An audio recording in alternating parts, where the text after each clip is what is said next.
ಇವತ್ತು ಭಾಳ ನೋವಿನಿಂದ ನಾಗರ ಪಂಚಮಿ ಹಬ್ಬದ ದಿವಸ ನಮ್ಮ ಹೆಣ್ಮಕ್ಳೆಲ್ಲರೂ ನಾವೆಲ್ಲರೂ ನಾಗರ ಪಂಚಮಿ ಮಾಡಬೇಕು. ಎಲ್ಲ ಹಳ್ಳಿ ಊರದ ಕಾರ್ಯಕ್ರಮವ ಎಲ್ಲ ಬಿಟ್ಟು ಇವತ್ತು ಕಾಂಗ್ರೆಸ್ ಸರ್ಕಾರ ವಿರುದ್ಧ ನಮ್ಮ ಭಾರತೀಯ ಜನತಾ ಪಾರ್ಟಿ ಹೋರಾಟ ಮಾಡ್ತಾ ಇದೆ. ಯಾಕಂದರೆ ಕೇವಲ ಒಂದೇ ಒಂದು ಕಾರಣ,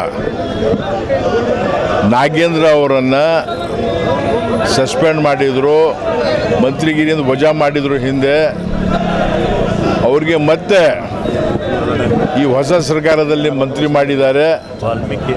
ವಾಲ್ಮೀಕಿ ಹಗರಣ ಸಣ್ಣ ಹಗರಣ ಅಲ್ಲ, ಇದು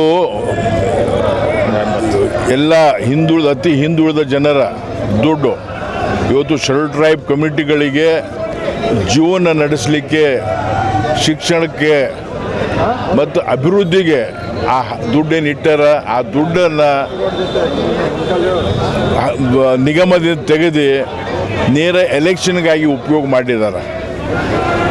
ಆಫೀಸರ್ಗಳಿಗೆ ಕೆಲ ಅಮಾಯಕ ಆಫೀಸರ್ಗಳಿಗೆ ಆ್ಯಕ್ಷನ್ ತೊಗೊಂಡಾರ, ಆಫೀಸರ್ ಸುಸೈಡ್ನು ಮಾಡ್ಕೊಂಡಾರ. ಅಂಥ ಒಂದು ದೊಡ್ಡ ಹಗರಣ ಅಧಿವೇಶನದಲ್ಲಿ ಸಿದ್ದರಾಮಯ್ಯ ಅವರು ಕೂಡ ಅದನ್ನು ಒಪ್ಕೊಂಡಾರ. ಇದು ಎಲ್ಲರಿಗೂ ಗೊತ್ತಿದ್ದ ಮಾತದ. ಅಂಥವರಿಗೆ ಮತ್ತೊಮ್ಮೆ ಮಂತ್ರಿ ಮಾಡ್ಯಾರ. ಅದಕ್ಕೆ ಭಾಳ ನಮಗೆ ನೋವಾಗ್ಯದ. ಇಡೀ ಎನ್ಕ್ವೈರಿ ಇನ್ನೂ ನಡೀತಾ ಇದೆ. ಅಂದರೆ ನಾವು ಏನೇ ಮಾಡಿದ್ರೆ ನಡೀತದೆ ಅಂತ ಹೇಳಿ ಆ ಕಾಂಗ್ರೆಸ್ ಸರ್ಕಾರ ಧೋರಣೆ ಇದೆ. ಇದು ಬಾರ್ ಘಡಿ ಮಂತ್ರಿ ಪ್ರಿಯಾಂಕ್ ಖರ್ಗೆ ಅವರು ಸಂವಿಧಾನ ಅಂತ ಮಾತಾಡ್ತಾರೆ. ಇವತ್ತು ಈ ಸಂವಿಧಾನ ವಿರೋಧಿ ಕೆಲಸ ಮಾಡಿದ, ಒಂದು ದೊಡ್ಡ ಹಗರಣ ಮಾಡಿದ ನಾಗೇಂದ್ರಗೆ ಮಂತ್ರಿಗಿರಿ ಕೊಟ್ಟಾರ. ಅವ್ರಿಗೆ ವಜಾ ಮಾಡಬೇಕು. ಅವ್ರಿಗೆ ಕೊಡಲಿ ಬೇಡ ಅಂತ ಹೇಳಲ್ಲ, ಕ್ಲೀನ್ ಚಿಟ್ ತೊಗೊಳ್ಳಿ. ಅವರಿಗೆ ಇಡಿ ಆಗಲಿ, ಏನೇನು ಎನ್ಕ್ವೈರಿ ಆಗಲಿ ಆದ್ಮೇಲೆ ಅವ್ರಿಗೆ ಮಾಡಲಿ, ಅವ್ರಿಗೆ ನಮ್ಮದೇನು ಅಭ್ಯಂತರ ಇಲ್ಲ. ಅದಕ್ಕೆ ನಾವೆಲ್ಲರೂ ಇವತ್ತು ಬೆಳಗ್ಗೆ 10 ಗಂಟೆಯಿಂದ ಇಲ್ಲಿವರೆಗೆ ನಾವು ನಡ್ಕೊಂಡು ಬಂದೀವಿ, ಎಲ್ಲರೂ ನಮ್ಮ ಪಾರ್ಟಿಯವರು. ಅದಕ್ಕೆ ನಮ್ಮದು ಒಂದೇ ಆಗ್ರಹದ, ಇಮಿಡಿಯೇಟ್ಲಿ ಆದಷ್ಟು ಜಲ್ದಿ ನಾಗೇಂದ್ರ ವಜಾ ಮಾಡ್ಬೇಕಂತೇಳಿ ನಮ್ಮ ಡಿಮಾಂಡ್ ಅದ. ಅಷ್ಟೇ ನಮ್ಮ ವಿನಂತಿ. ಇವತ್ತು ಇಲ್ಲಿ DC ಆಫೀಸ್ ಮುಂದೆ ಹಗಲ ರಾತ್ರಿ ಇಲ್ಲಿ ಕೂತಿ ಸ್ಟ್ರೈಕ್ ಮಾಡೋದು ಒಂದು ನಮ್ಮ ಪಾರ್ಟಿ ನಿರ್ಣಯ ಮಾಡಿವಿ. ನಾವು ಅಲ್ಲಿ ಅವ್ರಿಗೆ ವಜಾ ಮಾಡೋವರಿಗೆ ಇಲ್ಲಿ ನಾವು ಅಲ್ಲಿ ಕೂಡೋರಿದ್ದೀವಿ. ಮತ್ತು ಇನ್ನೊಂದು ಭಾಳ ನೋವಾಗ್ತದೆ.